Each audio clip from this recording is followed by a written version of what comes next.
¿Es un animal o ¿Es un político? es un animal político? Politicones.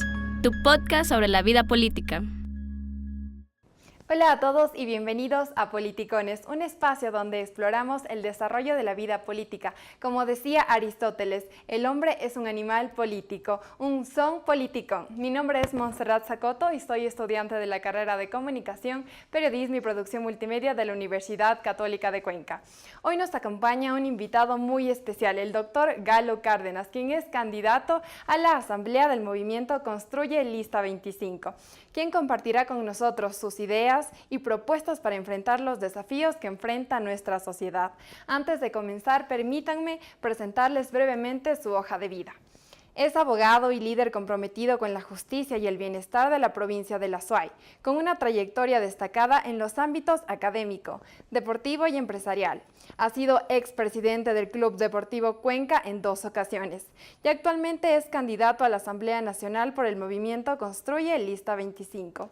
Es doctor en jurisprudencia y abogado de los tribunales de la República. Además cuenta con un máster en Derecho Laboral y Seguridad Social y es especialista en litigación oral con formación en Western University School of Law en San Diego, Estados Unidos, y en la Universidad Salamanca, España. También se especializó en inteligencia artificial en la Universidad de Salamanca. Completó estudios en habilidades gerenciales en la INCAE y es auditor en riesgos de trabajo SART.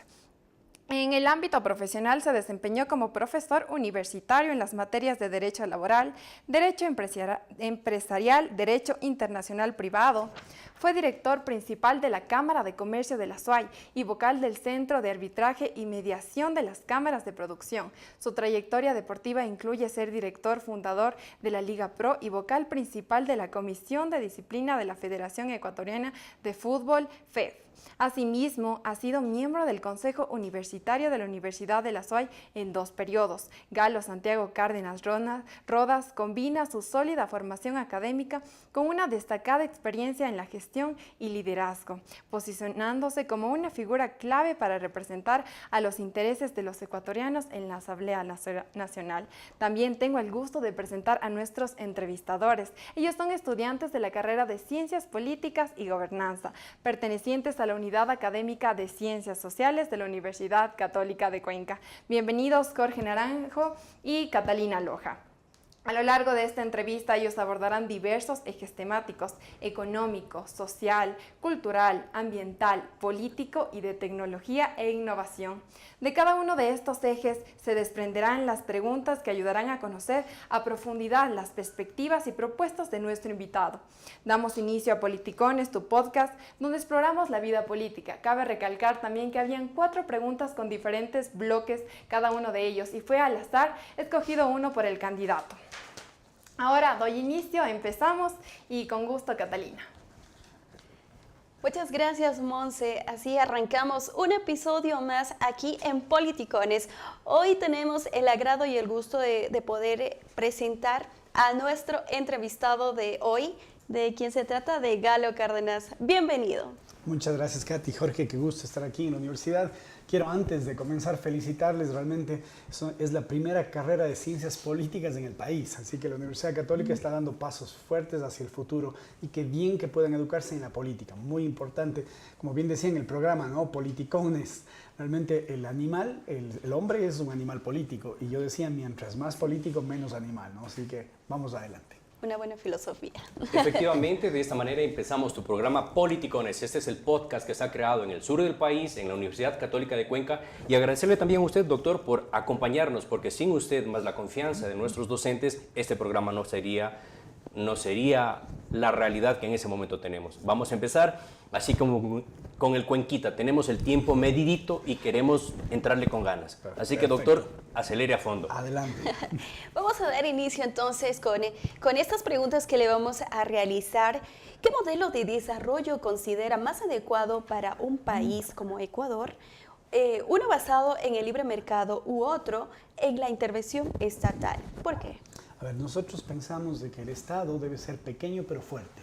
Un Estado que se caracterice por tres formas y sobre todo que ayuda a la gente en tres temas principales. El primero, seguridad. El segundo, educación, y el tercero, salud. De eso se debe preocuparse el Estado. De lo demás está el sector privado. Y lo digo porque de cada 10 empleos, 9 los del sector privado. Ya pasamos la época en la cual se creía que el Estado es el motor de la economía. Política basada en la filosofía del siglo XXI. Cosa que no ha dado resultado en ninguna parte del mundo. En todos los países donde la ideología del siglo XXI, ¿no es cierto?, ha logrado gobernar, hay atrasos. Nicaragua, en un tiempo Argentina, Venezuela, que son los ejemplos claros. En cambio, creemos de que el motor de la economía es el sector privado y al sector privado hay que incentivarle para que cree empleo. Como repito, de los 10 empleos, 9 los genera el sector privado. Por lo tanto, esa es nuestra ideología. Un Estado pequeño pero fuerte que controle y que delimite la cancha de juego, controle la cancha de juego, pero que los privados hagan la economía. Hablamos bastante de la cancha de juego, es que estamos ahí metidos. Sí, siempre. sí. El deporte y el fútbol no se me quita de la cabeza. Claro, sí, se nota. De todas maneras es bueno. ¿Y usted practica deporte? Sí, ahora lamentablemente no puedo practicar fútbol, tengo una lesión muy fuerte en la pierna derecha. Por deportista. Sí, no tengo peroné, me lo tuvieron que sacar, por lo tanto solo tengo la tibia. Entonces es complicado, no puedo hacer ningún deporte de impacto. Lo que hago ahora es natación y hago un poquito de pesas y estuve entrenando 5 años box. Sin embargo, ahora tiene que caminar bastante. Tengo que caminar, sí, el día de ayer ya estaba cojo, ya estaba sucho, como decimos los cuencanos, pero bueno, ahí con mucha fe y con mucho optimismo. Genial, eso es lo importante, el optimismo y la fe que a veces nos falta a nosotros los ecuatorianos. Continuamos y le preguntamos ahora, ¿qué reformas legales propondrá para garantizar el acceso universal a servicios básicos, como ya lo mencionó hace un momento, salud, educación y vivienda en el Azuay y en el Ecuador en general? Bueno, creo que es indispensable determinar y decirle a nuestros televidentes, a las personas que nos escuchan, cuáles son las funciones de un legislador, porque a veces se puede confundir de que el legislador puede hacer una carretera, puede hacer una escuela. No, el legislador solo sirve para, legislar y para fiscalizar. Y también tiene ahí un limitante en el asunto de fiscalización. No puede fiscalizar gobiernos autónomos descentralizados, es decir, tiene que fiscalizarle al gobierno central y obras que tengan, por supuesto, fondos del Estado. Por lo tanto, nosotros creemos que nuestro plan de trabajo se caracteriza por 3 grandes rubros. El primero, que es el rubro de seguridad, y aquí nos dividimos en 2, la seguridad física y la seguridad jurídica, muy necesarios para atraer la inversión. Porque en un país donde no existe seguridad, donde tenemos miedo a que nos vacunen, realmente no existe y la economía no aflora. Y le doy un ejemplo claro. La ciudad de Quevedo, nuestra querida provincia de Los Ríos en Ecuador, una ciudad boyante que hace 5 años tenía muchísimo negocio, mucha vida nocturna incluso, han cerrado 2.870 negocios. ¿Y por qué? Por las vacunas, por la inseguridad. Por lo tanto, esa ciudad en cierta parte se ha vuelto una ciudad fantasma. Y la gente tiene que migrar, o migrar fuera, o migrar incluso internamente a diferentes ciudades donde exista un poco más de seguridad. Por lo tanto, la seguridad es transversal a todo. De ahí la seguridad jurídica, y aquí proponemos algunos cambios, no solamente legales, sino constitucionales, con enmiendas constitucionales. Y el primero es la eliminación del Consejo de la Judicatura, ya que es nombrado por este quinto poder del Estado que fue creado en la Constitución chavista del 2009, que es el Consejo de Participación Ciudadana, que debe ser eliminado porque se ha transformado en una herramienta politiquera de los gobiernos de turno y de los poderes, incluso narcopolíticos, que nombran a los organismos de control, al superintendente de bancos, de compañías, al fiscal general, al contralor, y con eso manejan el Estado. Y vean lo que pasó, ¿no es cierto? Hay un contralor, algunos que están presos, uno aquí, que es el contralor Celi, y el que está preso en Estados Unidos, el contralor Poli, que sacó 100% en su examen, entre comillas, y además era simpatiquísimo, decía un expresidente, y que tuvo que sacar de su bolsillo, no sabemos cómo, $13 millones para pagar la caución en un juicio en Estados Unidos. O sea, realmente una cosa de locos. Entonces, eso hace que la gente no confíe en la justicia, no confíe en los organismos de control. Al no confiar, al tener en cada barrio de la ciudad de Cuenca, mi querida Katy, un letrero que dice: ladrón que será atrapado será linchado, el mensaje que tenemos es una involución en la historia.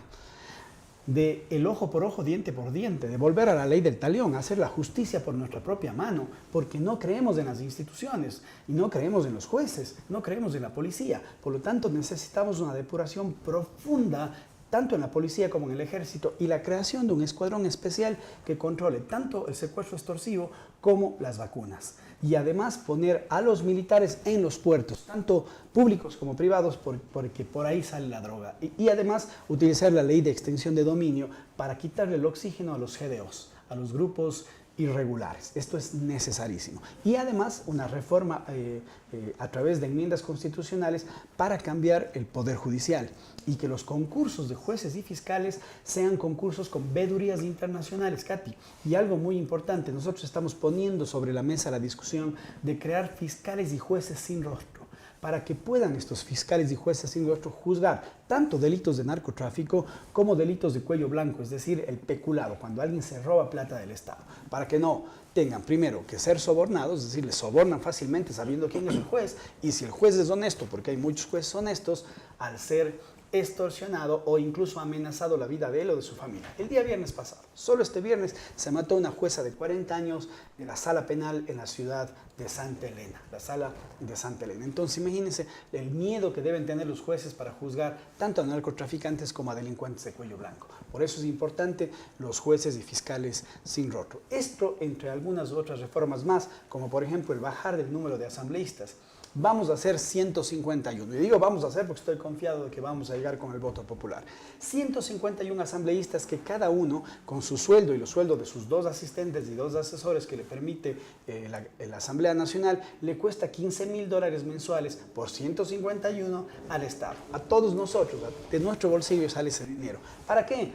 Para que se preocupen en el día del gamer, en el día del bizcocho, porque esos han sido los trabajos que han hecho la asamblea que está por salir. Entonces realmente es indispensable reducir el número de asambleístas y nosotros proponemos volver a la bicameralidad, es decir, tener 2 cámaras. La Cámara Alta, que es el Senado, con un senador por cada provincia, es decir, solamente 24, y la Cámara Baja, que es la Asamblea, con 90 asambleístas por provincia. Ahí ya bajaríamos casi 40 asambleístas menos, ahorro para el Estado y sobre todo más eficiencia. Esto entre unas de las grandes reformas que queremos hacer. Se habla mucho de confianza y de alguna forma es lo que los ecuatorianos ya casi poco tenemos.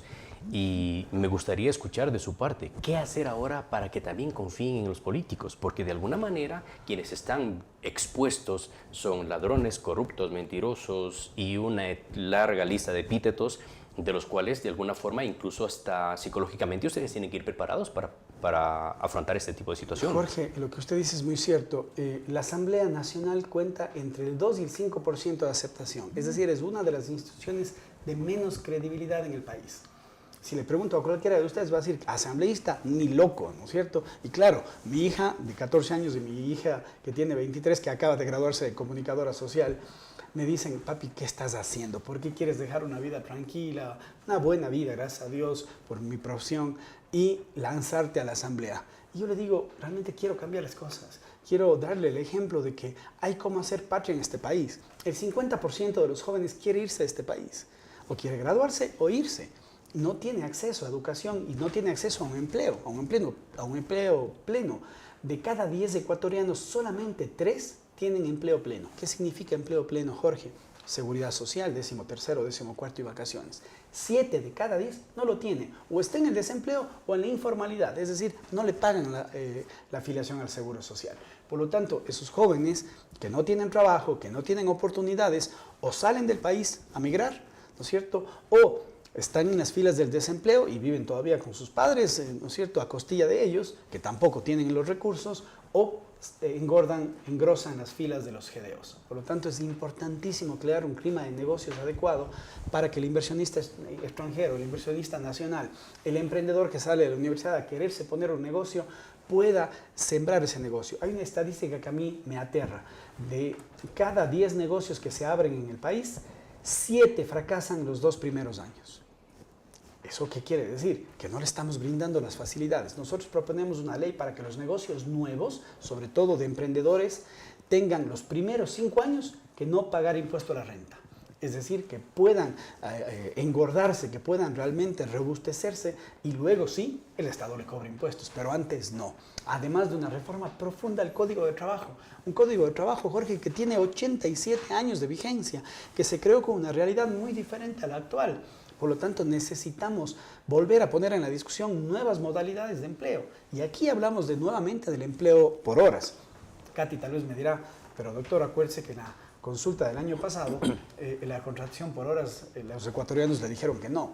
Claro que le dijeron que no, Katy, pero le dijeron que no porque estuvo mal explicada, porque no estuvo realmente corregida. ¿Qué pretendemos hacer nosotros con la contratación por horas? Ponerle 4 reglas fundamentales. La primera, que sea para empleos por primera vez, es decir, que no exista que alguien le saque del trabajo para contratarle por horas. Empleos por primera vez. Segundo, que no pueda durar más de 2 años una persona contratada por horas. Tercero, que la contratación por horas sea, primero, para jóvenes que están estudiando, es decir, que no pueden trabajar las 8 horas completas. Segundo, para madres cabezas de hogar o madres solteras que tengan que cuidar a sus hijos y tengan que trabajar también. Tercero, para personas mayores de 65 años, adultos mayores que tienen mucho todavía que entregarle al país, pero que no encuentran trabajo. Ellos podrán ser contratados por horas para de alguna forma dinamizar y sobre todo la última, tengan seguridad social. Es decir, el contratado por horas va a tener su empleador que pagar la seguridad social. Eso, además de ayudar al trabajador y restablecerle sus derechos, le va a ayudar al Instituto Ecuatoriano de Seguridad Social que está por fracasar, que está por quebrar. En muy poco tiempo, personas de mi edad, no, ustedes son todavía muy jóvenes, pero no vamos a poder ver nuestra jubilación porque el Instituto Ecuatoriano de Seguridad Social en muy poco tiempo, si siguen las cosas como están, va a quebrar. ¿Y cómo definirían los sueldos a las personas que trabajan por horas? Muy buena pregunta, Katy. ¿Qué pensamos ahí? Al valor por hora, que más o menos ahora como sueldo básico está en 1.93 centavos de dólar por hora, se le tiene que sumar el proporcional del 13º, del 14º de vacaciones y de fondos de reserva. Es decir, sumado a eso, el costo por horas por lo menos sería $3.50.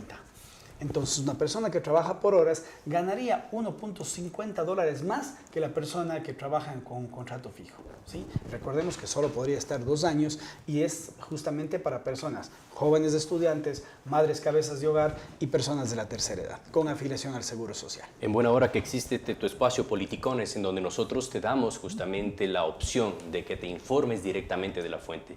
Katy, continúe, por favor.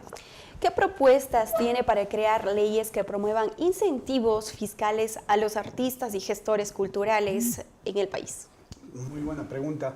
Justo hoy en la mañana me topé con algunos amigos y el presidente de la Asociación de Artistas Callejeros y él me decía, doctor, haga algo porque nosotros nos comemos la camisa, no existe. Y alguien nos decía, incluso un grupo de jóvenes, un grupo de rock, me contaba que cuando organizó su concierto en un teatro de la ciudad, llegó enseguida a la SAICE, la Sociedad de Actores y Compositores, y le dijo, me tienes que dar el 10%, no de las entradas que vendas, sino de toda... los ingresos. No, ni de todos los ingresos, de todas las sillas. Pero, ¿qué tal si yo no vendo todas las sillas? Vendo solamente la mitad. Igual me tienes que dar de todas las sillas. Entonces, imagínense lo que es a un grupo nuevo de jóvenes cuencanos que quiere salir adelante, que quiere de alguna forma promocionarse y además ganar un poco de dinero, porque el artista es el que menos gana, ya la SAI se quiere ahí atornillarle. Además, muchos restaurantes pequeñitos, grandes que se abren, incluso lugares de papas fritas, incluso de comida rápida, pequeñitos, tienen que pagarle un porcentaje a la SAI si tienen música o parlantes o televisiones en sus instalaciones. ¿Puede creer? Entonces, eso es un costo más que va justamente directo al costo del producto. ¿Y quién paga? El consumidor final. Por lo tanto, es importante ahí revisar los impuestos, entre comillas, las tasas que cobra la SAICE. Segundo, incentivar para que conciertos de artistas internacionales tengan 2 teloneros que tienen que ser locales, es decir, cuencanos en el caso de Cuenca, o si van a Gualaceo, de Gualaceo, si van a Chordelec, de Chordelec, etc. Es decir, promover al artista nacional y que el artista nacional no pague impuesto a la renta, sino después de 10 años de haber probado que tiene actividad. Debe tener conocimiento que fallecieron en Cuenca 2 grandes expositores justamente de la cultura y de la música, que fue Bolívar Sarmiento y Carlomagno. guitarristas. Guitarristas que trajeron insignes, incluso parte... Correcto. Tuve la suerte de estar con los dos en alguna reunión social, alguien les había invitado y pude escucharlos y disfrutar de su arte, y realmente muy difícil. Ellos tenían que dedicarse a otra profesión también para poder de alguna forma sostener a su familia. Por eso es importante que el artista no pague impuestos. Por eso nuestro proyecto de ley es que, primero, controlar el impuesto de la SAICE y ver a dónde se va ese recurso, y segundo, hacer de que el artista, por lo menos después de 10 años de su trayectoria, no tenga que pagar impuestos. ¿Y quiénes son considerados artistas o quiénes no pagarían este impuesto? Porque recordemos que también tenemos artistas pintores, tenemos artistas de danza y un sinnúmero de artistas aquí en el Ecuador. Es importante que el Ministerio de Cultura les dé la apertura para que a través de una calificación puedan, así como se califica el artesano en la Junta Nacional del Artesano, se califica el artista en el Ministerio de Cultura. Pero por supuesto, como bien dice usted, Katy, de las diferentes ramas, porque el arte no solo es música, no solo es pintura, es teatro, diferentes manifestaciones artísticas. Entonces, de todas las manifestaciones, pues el artista se califica, saca su pequeño carnet en el Ministerio de Cultura y eso le va a permitir exonerarse de impuestos. Más o menos como los artesanos. Más o menos como los artesanos. Correcto. ¿Y usted tiene algún talento? ¿Es también medio artista? No, lamentablemente creo que... No la toca, ni la la tona. El día que repartieron los talentos musicales o artísticos, yo falté a la repartición. Usted fue al de los políticos. Yo fui al otro. Realmente no he tenido, no tengo la suerte. Tuve en mi juventud, en mi adolescencia, que ahora seguimos siendo amigos de un grupo de amigos que cantaba, tocaba la guitarra y todo, y trataron de llevarme a la música. Y claro, por supuesto uno trata de hacerlo, pero no tenía nada de talento. No. Así que Ni comencé para a tocar, bailar. solo tocaba el bombo, porque era lo único que me salía. Genial. Bueno, tenemos que continuar porque el tiempo es como en el partido. Ya dijimos, estamos en los minutos finales, entonces tenemos que seguir apretando a fondo. Dado el impacto del cambio climático en sectores como la agricultura y los recursos hídricos, ¿qué políticas impulsaría para mitigar sus efectos en el Azuay y promover prácticas resilientes? Una pregunta muy importante, y más bien quiero aprovechar, Jorge, esa pregunta para enviarle mi solidaridad al candidato Sebastián Ceballos, quien hoy tuvo un atentado. Justamente él parece que fue a filmar algún video o algo en una de las minas o cerca de alguna zona protegida y le recibieron a bala. Entonces le he llamado, no me ha contestado, pero le expreso a través de las cámaras de Politicones mi solidaridad con él. Tenemos posiciones bastante claras acerca de la minería aquí en el Azuay. Y son 3 posiciones, Jorge, que es importante decirla viéndole los ojos a la gente. Una, totalmente en contra de la minería ilegal, que solamente ha traído prostitución, narcotráfico y lavado de dinero. Totalmente en contra. Y vamos a fomentar la lucha contra la minería ilegal todo el tiempo. 24 horas al día la lucha contra la minería ilegal. Segundo, no a la minería en páramos, fuentes hídricas y humedales. Absolutamente no. Tercero, respeto irrestricto a las consultas populares de Girón y de Cuenca. Es decir, nadie está sobre la ley, ni el Estado, ni las industrias mineras internacionales pueden irse en contra de estas consultas. Y por último, sí, incentivar la producción, o más bien dicho, la explotación minera, pero no en humedales, en zonas hídricas o de protección o humedales. Por lo tanto, vamos a abrir nuevamente el catastro minero, pero no en estas zonas. Clarísimo. Esa es nuestra posición clara para defender el agua, para defender la naturaleza. No somos en el Azuay una provincia netamente agrícola, somos una provincia de artesanos en su mayoría, de industriales, de turismo, pero no somos muy agrícolas. Hay pequeñas zonas en parroquias de nuestra ciudad, como por ejemplo San Joaquín, o pequeñas zonas como Santa Isabel, etcétera, o incluso Girón, Siksik, que tienen algo de agricultura y ganadería, pero no a gran escala como la tiene Manabí, como la tiene Guayas, como tiene El Oro, como tiene Tungurahua, incluso Cotopaxi, que son el huerto del país. Pero es importante proteger el agua. Aquí sí es necesario tener esta posición totalmente firme porque preferimos el agua que el oro. Perfecto. Hay algo que dijo usted y yo lo quiero tratar a colación ya de manera personal. Al final del día, este espacio nos permite a nosotros los estudiantes conocer al candidato. Y usted dijo algo muy para mí que me acaba de marcar. Llamó a Sebastián Ceballos pese a que nosotros estamos acostumbrados a que somos rivales, pero sí somos rivales políticos, no somos enemigos. Y este es un mensaje que al final del día, de manera personal lo digo, me llama mucho la atención. Así tiene que ser y de esa manera tiene que fusionarse todo el equipo de Azuay, de todas las provincias del Ecuador para poder sacar al país adelante.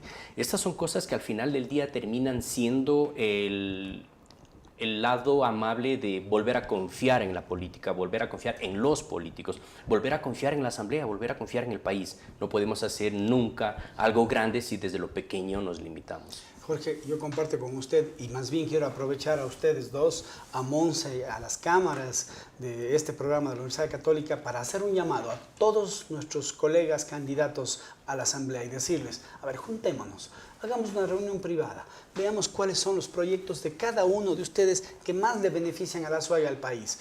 Y firmemos un acuerdo que pueden ser ustedes como estudiantes de política de la Universidad Católica, los veedores de este acuerdo que hagamos los asambleístas y decirles, a ver, estos son los proyectos que van a beneficiarle a la Azuay. Por ejemplo, tomamos del doctor Cárdenas la reforma laboral, tomamos de tal candidato otro proyecto y firmamos todos. Llegue quien llegue, va a despojarse de su camiseta política, ponerse la camiseta de la Azuay y trabajar por esos proyectos. Y ese es mi compromiso. Y quiero más bien que ustedes, como decía Katy y Jorge, sean los veedores de esto. Y así hacernos firmar este acuerdo, llegue quien llegue. Cualquiera de los 18 candidatos que somos, ¿no es cierto? Hay 6 puestos, 6 curules. Las 6 personas que lleguemos, firmaremos ese acuerdo y trabajaremos despojados de ideologías políticas para en beneficio de la Azuay y del país. Hay mucha gente que dice que ya a la gente no le importa de qué color sea el gato, sino que case ratones. Yo comparto en parte esto, pero sí, para mí es muy importante una ideología política. Por eso su primera pregunta era muy importante, Katy, porque hay que delimitar la cancha y decirle, a ver, esta persona va por acá, esta va más para allá, correcto, pero el objetivo es el mismo. Como el Deportivo Cuenca, para acá, para allá, la cancha está bien delimitada y siempre pero se tienen que hacer los goles. Sí, correcto, y ahora sí, perfecto. Hay que hacer los goles, exactamente. Entonces, recuerda, denle saber a la audiencia, nosotros estamos en Politicones, Katy continúa. Según usted, ¿cuál es el núcleo de la política y del Estado? Uy, para mí el ser humano, no puede ser otra cosa que no sea el ser humano. Yo creo que el ser humano es de donde nace todo, el núcleo, y de donde tanto políticos, empresarios, trabajadores, amas de casa, etcétera, debemos preocuparnos. Si el ser humano no está bien, de nada sirve ideologías políticas, campañas políticas, lo que digamos, porque una cosa es fácil decirlo. Yo aquí me puedo sentar y decir un montón de cosas, pero no somos lo que decimos, somos lo que hacemos, y eso es lo que va a marcar la diferencia. Por lo tanto, el centro de todo es el ser humano, estimada Katy. Quiero agradecer a Katy que me acompañó en este podcast y agradecer también al doctor Galo Cárdenas que estuvo también presente con su voluntad. Politicones está pendiente para ti y escuchamos las palabras finales de nuestro invitado. Simplemente decirles, amigos televidentes, que si seguimos haciendo las cosas de la misma manera, vamos a seguir obteniendo los mismos resultados. Eso es sentido común. A veces es el menos común de los sentidos. Si seguimos votando por los mismos de siempre, vamos a tener el mismo país. Así que piensa tu voto y haz lo correcto. Muchísimas gracias y bueno, hemos llegado al final de este episodio Politicones. Durante esta entrevista exploramos junto al doctor Galo Cárdenas, candidato a la Asamblea del Movimiento Construye de la lista 25. Brevemente les mencionaré algunas de las propuestas que él nos mencionó. Para seguridad, planteó que es importante la seguridad tanto física como la seguridad jurídica. Galo propone la lucha directa contra la impunidad. Ahora, en medio ambiente, está completamente en desacuerdo de la minería, lucha contra la minería ilegal, no a la minería en páramos, incentiva también la explotación en la minería, pero no en páramos ni en zonas rurales. Para el sistema de justicia, busca que se elimine el Consejo de la Judicatura para reemplazarlo por el ente administrativo, que controle a los jueces de manera transparente. Nos mencionaba crear jueces y fiscales sin rostro. Ahora, para el empleo, él mencionaba la contratación por horas, pero empleos por primera vez, solo contratación por horas con tal que sea empleos por primera vez, que no duren más de 2 años, jóvenes que están estudiando, madres solteras o madres cabezas de hogar, adultos mayores, y el costo de la hora sería por 3,50. En la descentralización planteó el incremento de penas para ciertos delitos, como uno de ellos el peculado. Agradecemos mucho la presencia del candidato a la Asamblea, Galo Cárdenas, a quien agradecemos sinceramente por estar con nosotros, por su tiempo y por compartir con nosotros sus ideas y sobre todo sus propuestas. También quiero agradecer a nuestros entrevistadores, Jorge Naranjo y Catalina Loja, por su valiosa colaboración y construir un espacio de análisis crítico. Gracias a todos ustedes por acompañarnos en esta edición. No se olviden, soy Monserrat Zacoto, estudiante de la carrera de Comunicación, Periodismo y Producción Multimedia, y en nuestras próximas entrevistas seguiremos conversando con más candidatos y exploraremos su visión para el futuro. Esto es Politicones, tu podcast sobre la vida política. Nos vemos en la próxima. ¿Es un animal o ¿Es un político? es un animal político? Politicones. Tu podcast sobre la vida política.